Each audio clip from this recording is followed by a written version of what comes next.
تو آئیے سنتے ہیں آج کی ویڈیو میں ایک خوفناک خواب کی داستان۔ دریا کی لہروں پر تیرتا ہوا علی کئی میل تک آگے نکل گیا۔ جس جہاز میں وہ سفر کر رہا تھا وہ طوفان کے باعث تباہ ہو چکا تھا۔ بہت سے مسافر ڈوب گئے تھے، چند ایک بچ گئے جو علی کی طرح لہروں کے رحم و کرم پر بہتے گئے اور کچھ دریا کی تہ میں بیٹھ گئے۔ اسے تیرنا آتا تھا، اسی لیے وہ تیرتا ہوا کئی میل آگے تک نکل آیا تھا۔ اب دریا کے دونوں طرف ایک گھنا جنگل شروع ہو چکا تھا۔ افریقہ کے جنگل سے ساری دنیا واقف ہے کس قدر گھنا اور خوفناک جنگل ہوتا ہے۔ اس علاقے کے جنگلوں اور جنگلوں میں پائے جانے والے پھلدار درختوں سے علی اچھی طرح واقف تھا۔ وہ پانی سے نکل آیا اور سب سے پہلے اس نے ایسے درختوں کو تلاش کیا جن سے بھوک مٹانے کے لیے کچھ پھل دستیاب ہو سکے۔ جلد ہی اسے ایسے درخت مل گئے۔ اس نے خوب پیٹ بھر کر پھل کھائے اور سیر ہو کر دریا کا سرد اور میٹھا پانی پیا۔ ان دونوں کاموں سے فارغ ہو کر وہ جنگل کے اندر داخل ہو گیا تاکہ دوسری جانب نکل کر ایسی جگہ پہنچ سکے جہاں پر کوئی بستی آباد ہو۔ جنگل میں جانے والے جانتے ہیں کہ جب کوئی شخص جنگل کے اندرونی حصے میں داخل ہوتا ہے تو جنگل میں بکھرے ہوئے سوکھے پتوں کے باعث اس کے ہر قدم پر تیز آہٹ ہوتی ہے۔ وہ کتنا ہی چاہے کہ آواز پیدا نہ ہو لیکن کوئی بس نہیں چلتا۔ چنانچہ جنگل کے باسیوں کو، جن میں اکثریت سانپوں، اژدہوں اور درندوں کی ہوتی ہے، تھوڑی دیر میں پتہ چل جاتا ہے کہ کوئی شخص یہاں گھوم رہا ہے۔ پرندے ایک درخت سے اڑ کر دوسرے درخت تک جانا شروع کر دیتے ہیں۔ پرندوں کا شور شروع ہو جاتا ہے۔ ہر 10 قدم کے بعد لومڑی کی تیز آواز اس طرح گونجتی ہے گویا وہ دوسرے چرندوں اور پرندوں کو دشمن کی آمد سے آگاہ کر رہی ہے۔ پھنکاریں تو ہر قدم پر سنائی دیتی ہیں۔ کبھی کبھار ایک آواز چنگھاڑنے کی بھی سنائی دے جاتی ہے۔ کبھی کبھی کوئی سانپ یا اژدہا اپنا پھن لہراتا ہوا مقابلے پر آ جاتا ہے۔ جس جنگل سے علی گزر رہا تھا اس میں جنگلی جانوروں کی کمی نہ تھی۔ اس نے ایک مضبوط درخت کی 2 ٹہنیاں کاٹ کر نوکدار بنا لیں۔ علی کو معلوم تھا کہ وحشی درندوں کے سامنے ان نوکدار ٹہنیوں کی کوئی حیثیت نہیں ہوگی، پھر بھی اسے اطمینان تھا کہ وہ خالی ہاتھ نہیں ہے۔ وقت پڑنے پر اپنی حفاظت کے لیے قدم اٹھا سکتا ہے۔ سورج سر پر چمکنے لگا تھا جس سے اندازہ ہوتا تھا کہ دوپہر کا وقت ہو چکا ہے۔ علی کی دونوں ٹانگیں بھی درد کرنے لگی تھیں۔ تھوڑی تھوڑی سی بھوک بھی محسوس ہو رہی تھی۔ اسے کچھ پتہ نہیں تھا کہ اس نے کتنا فاصلہ طے کیا۔ مختصر یہ کہ کچھ دیر آرام کرنے کے بعد وہ پھر چل پڑا۔ دن ڈھل گیا، شام ہونے والی تھی۔ اب اسے رات گزارنے کے لیے پناہ گاہ چاہیے تھی، لیکن کوئی ایسی جگہ نہیں ملی جہاں وہ رات کو قیام کر سکتا۔ اس نے فیصلہ کیا کہ کسی درخت پر رات گزاری جائے۔ وہ ایک درخت پر چڑھ گیا اور 2 شاخوں کے درمیان خود کو ٹکا لیا۔ یکایک اسے احساس ہوا جیسے اسی شاخ پر اس کے قریب ہی سرسراہٹ کی پراسرار اور رونگٹے کھڑے کر دینے والی آواز بلند ہوئی۔ اس کا دل یکبار کی اچھل کر حلق میں آ گیا اور خوفزدہ نگاہیں گہرے اندھیرے میں اپنے دشمن کو تلاش کرنے لگیں، مگر اس سے پہلے کہ اس کی نگاہیں اپنے مقصد میں کامیاب ہوتیں، اسے اپنے بائیں ہاتھ کی کلائی پر اچانک تیز قسم کی تکلیف دہ چبھن کا احساس ہوا، اور اس کے ساتھ ہی اس نے اپنے دشمن کو دیکھ لیا جو اسے ڈسنے کے بعد بڑی سرعت کے ساتھ درخت کی گھنی شاخوں اور پتوں میں غائب ہوتا جا رہا تھا۔ سانپ دیکھتے ہی دیکھتے اس کی نگاہوں سے اوجھل ہو چکا تھا۔ اب وہ اس کے زہر کا اثر ہونے کے بعد کسی معجزے سے ہی موت کے بھیانک جبڑوں میں پہنچنے سے بچ سکتا تھا۔ علی کے سارے جسم میں ایک عجیب سنسنی پھیلی ہوئی تھی۔ دل سینے میں ڈوبتا ہوا محسوس ہو رہا تھا اور جسم کے مسامات تیزی کے ساتھ پسینہ اگلنے میں مصروف تھے۔ اسے ایسا لگا جیسے خون خوار افریتوں کی اس سرزمین پر وہ اپنی زندگی کی آخری سانسیں لے رہا ہو۔ موت کا ظالم ہاتھ اسے اپنی شیرک کی طرف بڑھتا ہوا محسوس ہو رہا تھا اور آس پاس کے تمام درخت اب اسے ناچتے نظر آ رہے تھے۔ علی کا سر بڑی شدت سے چکرا رہا تھا۔ اسے کچھ ایسا لگ رہا تھا جیسے اس کی مضبوط قوت ارادی اس درخت پر اپنا توازن برقرار رکھنے میں کسی طرح کی مدد نہیں دے سکے گی۔ علی نے اپنے آپ کو سنبھالنے کی پوری کوشش کی اور درخت کو مضبوطی سے پکڑ لیا، لیکن جلد ہی اس کی ساری توانائی ختم ہونے لگی۔ پھر چند ہی لمحے بعد وہ درخت سے زمین کی جانب گر رہا تھا۔ اس کے حلق سے ایک تیز اور دلخراش چیخ بلند ہوئی اور پھر اگلے ہی لمحے اس کا ذہن تاریکیوں کی اتھاہ گہرائیوں میں ڈوب چکا تھا۔ بے ہوش ہونے سے پہلے اسے اس بات کا پختہ یقین تھا کہ اب قیامت کے روز ہی وہ ہوش میں آ سکے گا، مگر حیرت کے مارے علی کی آنکھیں پھٹی کی پھٹی رہ گئیں۔ آنکھیں کھلنے پر جب اس نے اپنے آپ کو ایک جھونپڑی میں پایا، زمین پر اگر اس وقت دن کا اجالا نہ ہوتا تو تاریکی کے باعث وہ یقیناً یہ سمجھتا کہ قبر میں ہے، لیکن تاریکیاں چھٹ چکی تھیں۔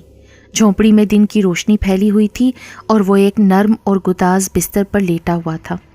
اس کی آنکھوں کے سامنے گزشتہ شب کا تاریک اور خوفناک جنگل اور چاروں طرف پھڑپھڑاتے عجیب و غریب پرندے اور زمین پر رینگتے ہوئے حشرات و لرز کسی فلم کے متحرک سین کی طرح گھومنے لگے، اور عقل ایک دفعہ پھر چکرا گئی۔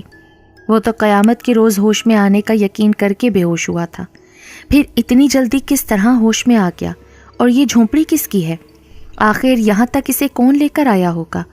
اس کا ذہن اپنے سوالات کا جواب تلاش کرنے میں بڑی شدت کے ساتھ مصروف تھا، لیکن مجال ہے کہ کوئی بات سمجھ میں آ سکی ہو۔ عقل نے تو جیسے جنگل میں راستہ بدلنے کے بعد ہی ساتھ دینے سے انکار کر دیا تھا۔ پھر اگر کچھ سمجھ میں آتا بھی تو کیوں کر؟ سوچتا رہا، الجھتا رہا اس وقت تک جب تک کہ انسانی قدموں کی آہٹ نے اسے اپنی طرف متوجہ نہیں کر لیا۔ چونک کر نگاہیں اٹھائیں تو ایک نسوانی پیکر نظر آیا، رعنائیوں اور دلکشیوں کا مجموعہ۔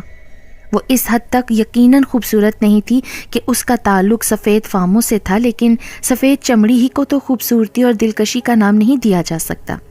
چنانچہ وہ سفید فام نہ ہونے کے باوجود دلکش اور خوبصورت تھی۔ اس کی جلد کا رنگ سانولا تھا، آنکھیں بڑی بڑی اور معصومیت سے بھرپور تھیں، اور جسم کسی ماہر بت تراش کے فن کا عدیم المثال کارنامہ معلوم ہوتا تھا۔ اس کے سر کے بال لمبے، گھنے اور سیاہ تھے، کمر پتلی، لمبی، لچکدار اور جنسی کشش کی حامل تھی، اور اس کے جسم پر برائے نام لباس نظر آتا تھا۔ لباس بھی بڑے بڑے پتوں سے بنایا گیا تھا۔ اسے ہوش میں آتا دیکھ کر وہ تیزی کے ساتھ علی کے قریب آ گئی۔ اس کی آنکھوں میں تیز چمک پیدا ہو گئی تھی اور ہونٹ مسکراتے ہوئے لگ رہے تھے۔ علی نے اپنی جگہ سے اٹھنے کی کوشش کی تو اس نے جلدی اپنے سڈول اور خوبصورت ہاتھوں کو آگے بڑھاتے ہوئے اور آہستگی سے علی کے کندھوں کو پکڑتے ہوئے کہا، نہیں نہیں، لیٹے رہو، ابھی تمہیں مکمل آرام کی ضرورت ہے۔ اس کی زبان سے صاف اور خوبصورت انداز میں انگریزی سن کر وہ حیرت میں پڑ گیا۔ اب میں ٹھیک ہوں، مگر میں یہاں آیا کیسے؟ یہ جھونپڑی کس جگہ واقع ہے؟ تم کون ہو؟ گزشتہ شب تو مجھ پر ملک الموت نے حملہ کیا تھا۔ گزشتہ شب؟ وہ مسکرائی۔ تم پورے 72 گھنٹے بعد ہوش میں آئے ہو؟ ہیں؟ علی حیرت سے اچھل پڑا۔ یہ حقیقت ہے کہ تم پرسوں رات کو بابا کو جنگل میں بے ہوش پڑے ہوئے ملے تھے۔ تمہیں افریقہ کے بے حد زہریلے سانپ نے ڈس لیا تھا، جس کی وجہ سے تمہارے جسم پر نیلاہٹ پھیلنے لگی تھی۔ اگر بابا نے تمہیں دیکھ نہ لیا ہوتا تو چند منٹ کے اندر اندر تم مر جاتے۔ اوہ میرے خدایا، کس قدر ہولناک حقیقت تھی۔ علی جھرجھری لے کر رہ گیا۔ جب آدمی کی زندگی باقی ہو تو دنیا کی کوئی طاقت اس پر مسلط نہیں ہو سکتی، لیکن اگر وہ سانپ انتہائی خطرناک اور زہریلا تھا تو کیا تمہارے بابا سانپ کے کاٹنے کا علاج کر سکتے ہیں؟ اور کیا تمہارا گھر اسی جگہ سے قریب ہے؟ نہیں، وہ جگہ یہاں سے کم از کم 1 میل دور ضرور ہوگی، اور میرے بابا کوئی ڈاکٹر نہیں، وہ ایک بہت بڑے جادوگر ہیں، اور اگر چاہیں تو وہ اپنے جادو سے مردہ جسموں میں جان ڈال دیں۔ واہ، جادوگر! تمہارا مطلب ہے کہ انہوں نے مجھے جادو کے زور سے ٹھیک کیا ہے؟ اب اس کی حیرت کا کوئی ٹھکانہ نہیں تھا۔ افریقی جادوگروں اور ڈاکٹروں کے بہت سے قصے اس نے ناولوں میں پڑھ رکھے تھے، لیکن وہ ان کا قائل نہ تھا۔ جادو اور جادوگری اس کے خیال میں سب بکواس باتیں تھیں، لیکن اب وہ میزبان لڑکی اس بات پر مصر تھی کہ اس کا باپ علی کی زندگی محض جادو کے بل بوتے پر بچانے میں کامیاب ہو سکا ہے۔ اپنی الجھنوں اور حیرت کو دور کرنے کے لیے علی نے اسے لگاتار سوالات کر ڈالے، اور پھر اس نے جواب میں کچھ بتایا۔ اسے مختصر طور پر یوں بیان کیا جا سکتا ہے، اس حسینہ کا بابا اس علاقے کا ایک بہت بڑا جادوگر تھا، اور دور دور کے قبیلے کے لوگ اس سے خوف کھاتے تھے۔ اپنے دشمنوں کو سسکا سسکا کر مار دیا کرتا تھا، اور اس کے دوست ہمیشہ عیش و عشرت کی زندگی گزارتے دیکھے گئے تھے۔ اسے اپنی جادو کی قوتوں کا اس قدر بھروسہ تھا کہ ناممکن کو ممکن بنا دینا اس کے خیال میں ایک معمولی سی بات تھی۔ اندھیری راتوں میں وہ اکثر رات بھر گھر سے غائب رہتا۔ اس رات بھی وہ حسب معمول جنگل میں جا رہا تھا کہ میں اسے موت کے منہ میں جاتا نظر آیا۔ اس کی خوبصورت بیٹی سلویشا کی پرورش بھی اس نے بڑے پیار سے کی تھی۔ تھوڑی دیر بعد مارٹر اندر آیا۔ سیاہ رنگت، پتلا سر، مضبوط جسم، بھیڈنگا اور غیر معمولی حد سے بڑا پیٹ، گول مٹول چہرہ، سر پر چھوٹے چھوٹے گھنگریالے بال، آنکھیں گول اور روشن تھیں جن میں ایک شیطانی چمک تھی۔ بظاہر وہ ہر اعتبار سے ایک انسان نظر آ رہا تھا، لیکن اس کے باوجود اس کے چہرے پر ایک بات ضرور تھی جو اسے انسان سے زیادہ کوئی شیطانی مخلوق ظاہر کرتی تھی۔ علی کو ہوش میں دیکھ کر اس کے موٹے موٹے اور بھدے ہونٹوں پر ایک مکروہ مسکراہٹ پھیلنے لگی۔ اس رات مارٹر نے جھونپڑی سے باہر جانے سے پہلے علی سے مخاطب ہو کر کہا، میں ایک ضروری کام سے جا رہا ہوں، ہو سکتا ہے واپسی میں دیر ہو جائے یا شاید صبح تک نہ آ سکوں۔ بہرحال میری غیر حاضری میں سلویشا تمہارے ساتھ ہوگی، اسی جھونپڑی میں تنہا۔ اس کی تیز اور چمکدار آنکھیں اسے اپنی روح میں اترتی محسوس ہو رہی تھیں۔ علی نے جلدی سے نگاہیں ہٹا لی۔ مارٹر نے اسے خاموش دیکھ کر اپنے مخصوص چپتے ہوئے لہجے میں کہا، مجھے امید ہے کہ میرا مطلب تم سمجھ گئے ہوگے۔ میں نے تمہاری اس وقت جان بچائی جب تم موت کی دنیا میں قدم رکھ چکے تھے۔ تمہیں نئی زندگی دے کر میں نے تم پر احسان کیا ہے، اور شریف لوگ اپنے محسنوں کی عزت سے کھیلنے کی کوشش بھی نہیں کرتے۔ سلویشا معصوم ہونے کے ساتھ ساتھ جوان بھی ہے۔ وہ نہیں جانتی کہ مرد کا قرب کیا ہوتا ہے، لیکن وہ شباب کے نشے سے مخمور ہے اور بھرے ہوئے جام کو چھلکانے کے لیے اسے معمولی سی ٹھیس کافی ہوتی ہے۔ کیا تم سمجھ رہے ہو نا میرے دوست؟ ہاں، میں تمہارا مطلب سمجھ رہا ہوں مارٹر۔ تم ذہین نوجوان ہو اور شاید شریف بھی۔ مجھے امید ہے کہ تم میری عدم موجودگی میں سلویشا کی جوانی اور معصومیت سے ناجائز فائدہ اٹھانے کی کوشش نہیں کرو گے۔ ویسے عقل مندی کا تقاضا تو یہی تھا کہ رات ہونے سے پہلے میں تمہیں روانہ کر دیتا، لیکن تمہیں ابھی مزید آرام کی ضرورت ہے۔ اس احسان کے لیے میں آپ کا شکر گزار ہوں۔ یقین کریں، میں ایک شریف آدمی ہوں اور حالات سے فائدہ اٹھانے کی کوشش میں نے کبھی نہیں کی۔ تاہم اگر آپ کو اعتماد نہیں تو میں اس وقت یہاں سے جانے کو تیار ہوں۔ اس کی کوئی ضرورت نہیں، بس میرا احسان یاد رکھنا، اور یہ کہ تم نے میری عزت سے کھیلنے کی کوشش کی نا، تو دنیا کی کوئی طاقت تمہیں میرے ہولناک اور بھیانک انتقام سے نہ بچا سکے گی۔ مارٹر نے اسے گھورتے ہوئے کہا اور پھر اس کے جواب کا انتظار کیے بغیر جھونپڑی سے نکل گیا۔ اس کی دھمکی آمیز گفتگو نے علی کو کافی پریشان اور کسی حد تک خوفزدہ بھی کر دیا تھا۔ چنانچہ اس نے آنکھیں بند کر لیں اور کروٹ لے کر سونے کی کوشش کرنے لگا۔ سلویشا اس وقت کسی کام سے جھونپڑی میں موجود تھی۔ کافی دیر گزر گئی، علی سونے میں کامیاب نہ ہو سکا۔ اس کے گھاس پھوس کے بستر سے سلویشا زیادہ فاصلے پر نہ تھی۔ اچانک رات کے ہولناک سناٹے میں اس کی مترنم آواز علی کے کانوں سے ٹکرائی۔ کیا سو گئے ہو مسٹر علی؟ علی خاموش رہا۔ اس نے آنکھیں بھی نہیں کھولیں۔ اسے ڈر تھا کہ رات کی تنہائی میں سلویشا کا جوان اور حسین جسم کہیں اس کے ارادے کو کمزور نہ کر دے۔ کیا سو گئے ہو علی؟ اس نے پھر آواز لگائی۔ ابھی تو ایک پہر رات بھی نہیں گزری۔ علی خاموش پڑا رہا۔ یکا یک سلویشا نے اسے جھنجھوڑا۔ اٹھو، میں تمہیں اتنی جلدی نہیں سونے دوں گی۔ علی نے ڈرتے ڈرتے آنکھیں کھول کر اس کی طرف دیکھا۔ تم اتنی جلدی نہیں سو سکتے۔ آج میں نے پورے 15 برس کے بعد کسی مہذب انسان کی شکل دیکھی ہے۔ میں تمہیں رات بھر سونے نہیں دوں گی۔ مجھے اپنی دنیا کے بارے میں بتاؤ، میں تمہیں صبح بتاؤں گا۔ اس وقت مجھے بڑے زور کی نیند آ رہی ہے۔ تم بھی اپنی جھوپڑی میں جا کر سو جاؤ نا۔ ابھی نہیں، سونے سے پہلے میں تم سے بہت ساری باتیں کرنا چاہتی ہوں۔ مجھے تم اپنی دنیا کے بارے میں بتاؤ نا۔ میرے ذہن میں تو اب اس کا تصور بھی موجود نہیں رہا۔ 15 سال کا عرصہ بڑا طویل ہوتا ہے، میں جانتا ہوں، مگر تم اب سو جاؤ، باقی باتیں صبح ہوں گی۔ یہ نہیں ہو سکتا۔ میں اسی وقت سب کچھ جاننا چاہتی ہوں۔ مجھے بالکل نیند نہیں آ رہی۔ ہاں، آج میں تھک ضرور گئی ہوں۔ ایک طرف سر کو، میں تمہارے پاس بیٹھوں گی۔ کیا مطلب؟ علی نے سر گھما کر دیکھا تو دماغ جھنجھنا اٹھا۔ سلویشا اپنے پتوں کے مختصر لباس سے بھی آزاد تھی۔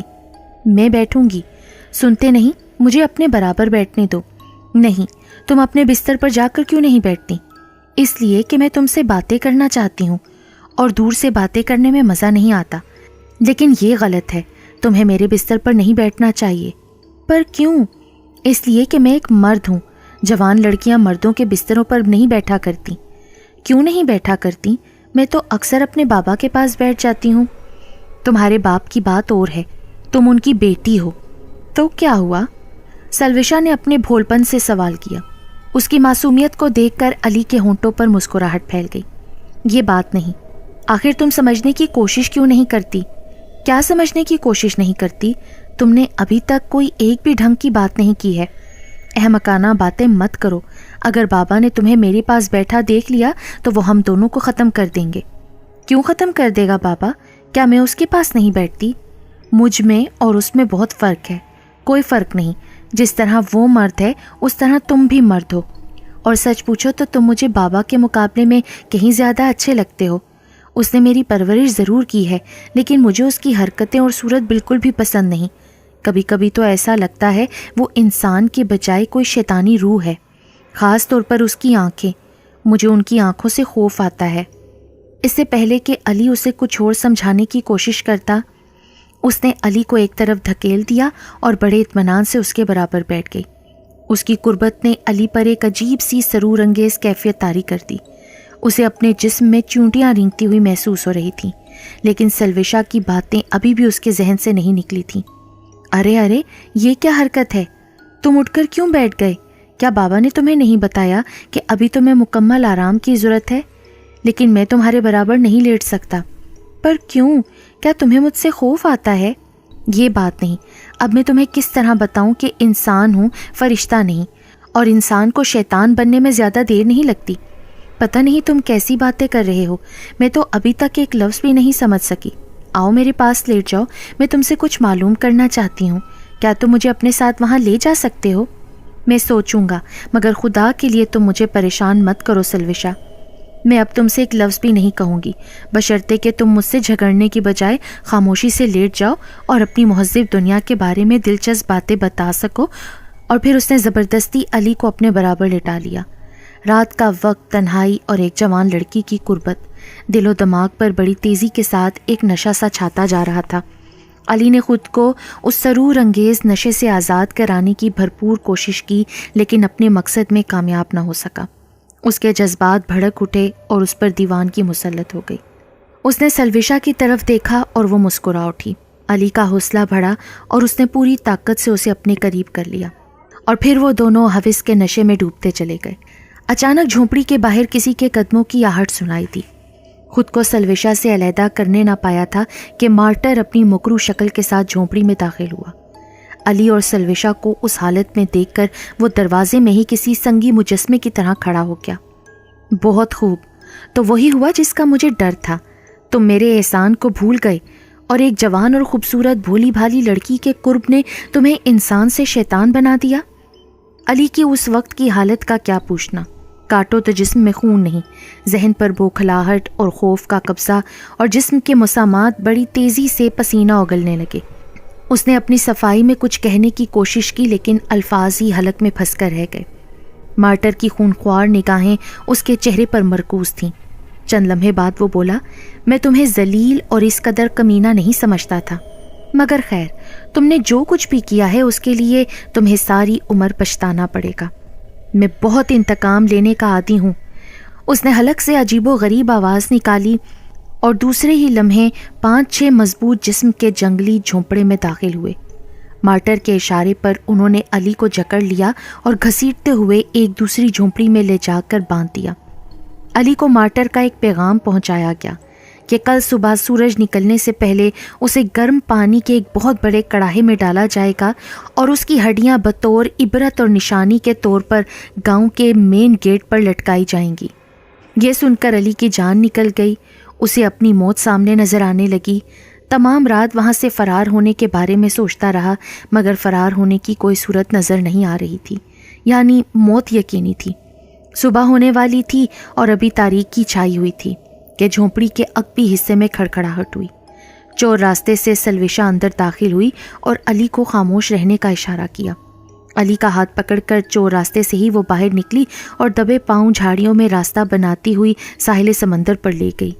یہاں ایک پرانی کشتی کھڑی تھی۔ اس نے علی کو اس میں سوار کرایا اور وہاں سے فرار ہونے کے لیے کہا۔ علی سلوشا کو حسرت بھری نگاہوں سے دیکھنے لگا۔ علی نے دل ہی دل میں سوچا کہ کاش میں سلوشا جیسی وفادار لڑکی کو اپنی دنیا میں لے جاتا، مگر قبیلے والوں کے خوف نے مجھے ڈرا دیا ہے۔ پھر وہ کشتی میں سوار ہو کر کشتی چلاتے ہوئے اس سے دور ہونے لگا۔ سلوشا ابھی تک ساحل پر کھڑی ہاتھ ہلا کر اسے الوداع کہہ رہی تھی۔ علی کشتی چلاتے ہوئے سمندر میں آ گیا۔ اب ساحل نظروں سے اوجھل ہو چکا تھا۔ اس کی خوش قسمتی تھی کہ سمندر میں اسے ایک جہاز مل گیا اور انہوں نے اسے اپنے جہاز میں سوار کرا لیا۔ یوں وہ اپنی مہذب دنیا میں واپس آ گیا۔ سلوشا اگر اس کی مدد نہ کرتی تو وہ کبھی کا گرم پانی کے کھولتے کڑاہے میں ابل چکا ہوتا۔ اچانک فجر کی اذان کی آواز اور گھڑی کے الارم کی گھنٹی کانوں میں پڑی تو علی فوراً اٹھ کر بیٹھ گیا۔ اس کا جسم پسینے سے شرابور تھا۔ کمرے کی بتی جلائی اور ایک سکون دہ سانس لیا۔ اس نے اللہ کا شکر ادا کیا کہ یہ صرف ایک خواب تھا، لیکن ایسا خواب جو بالکل حقیقت کی طرح لگ رہا تھا۔ پھر علی نے وضو بنایا اور مسجد کی طرف روانہ